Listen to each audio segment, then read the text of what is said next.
डुंगुरीपल्ली में फेब्रुआरी 13-14 दुई दिन धरी ऑल इंडिया वॉलीबॉल टूर्नामेंट अनुष्ठित हो। गत वर्ष वॉलीबॉल टूर्नामेंटर लोकप्रियता देखि ए वर्ष डुंगुरीपल्ली वॉलीबॉल एसोसिएशन जातीय स्तरीय टूर्नामेंट आयोजन कर बिना टिकट रे इंटरनेशनल प्लेयर मानक खेल देखिबार सुजोग पाई परिबे।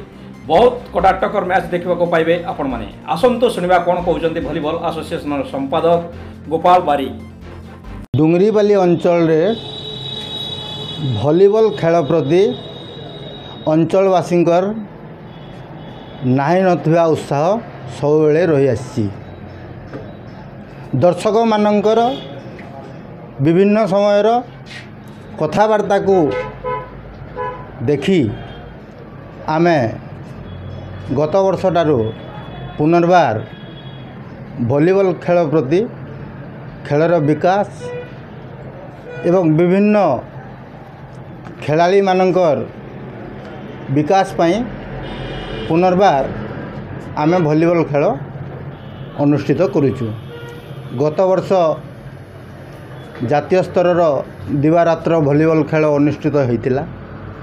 चलित वर्ष मध्य महासमारोह रे देशर विभिन्न अंचल ख्यातनामा खेलाड़ी एवं कृति अर्जन करिथिबा टीम गुड़ाक आउछंती यथा CISF Delhi, Haryana spiker Chandigarh, sports hostel Bhubaneswar, east coast railway Khordha, Vizag team Andhra Pradesh एवं राइजिंग क्लब राउरकेला को लेकिरी आगामी 13 एवं 14 दुई दिन दिवारात्र